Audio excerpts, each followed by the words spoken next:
This past week, I have been figuring out new ways to minimize my deep freezes at home. Stay tuned to see how.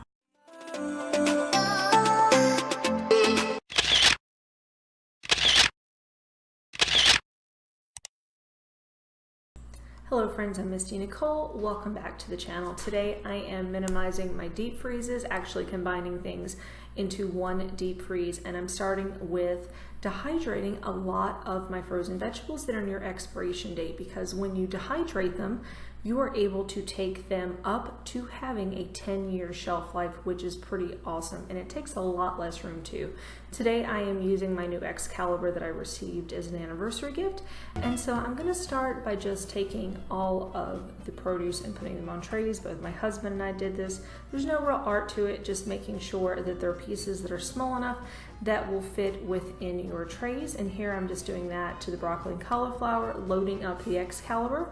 And since I really didn't want to run a half open machine, I went ahead and added blueberries and spinach and citrus and a few other things to it just to have a full load. And then once that was done, I popped them into the dehydrator. And one of the really nice things about this unit is there is a guide on top that will show you exactly what temperature you need. And since I'm doing both fruit and vegetables, I put mine right between 125 and 130, and that made sure that everything was dry, from the edamame to the spinach to the corn to the blueberries, you name it, it was going to get done within this one session. I went ahead and dehydrated everything for 10 hours to make sure that it was completely food safe, and then we were good to go.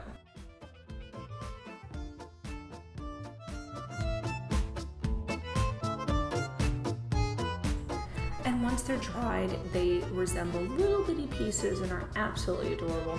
So I am now going to preserve them, and how I like to do it is by using half-gallon mason jars, and I am able to put in about 20 pounds of dried produce per jar. So that is an incredible amount of space and savings to people, especially considering you can put so much of it up.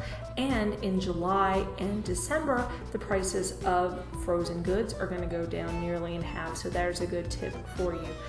What I'm going to do to further preserve this is to use my food saver, and this is kind of a makeshift dry canning technique.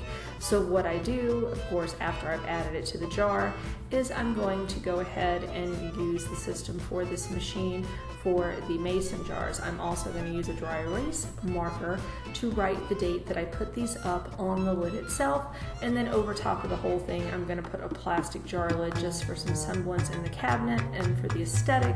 You of course don't have to do that, but that's my jam and that's how I'm going to do it. And so as you can see, I'm just going to plug it in on my food saver. I'm going to put it to high power and dry, and then set it to manual, and it takes about 20 seconds to suck it down. Again, my jar is only halfway done for this demonstration, but once it is completely full in the cabinet, it will be probably in the ballpark to 25 to 27 pounds of frozen produce will go into one jar. And then when I want to reconstitute it, I will put double the amount of liquid that I do produce into a bowl with warm water and a little bit of bouillon, and within 5 minutes it is just like it came out of the freezer, and it's seasoned, and I can just throw it in my rice cooker and we are good to go. And here you can see I'm just going to mark the date and have that ready to go. And friends, if you dehydrate your items instead of having them in the freezer, you can save a ton of space and money in the process and be a little more minimal too.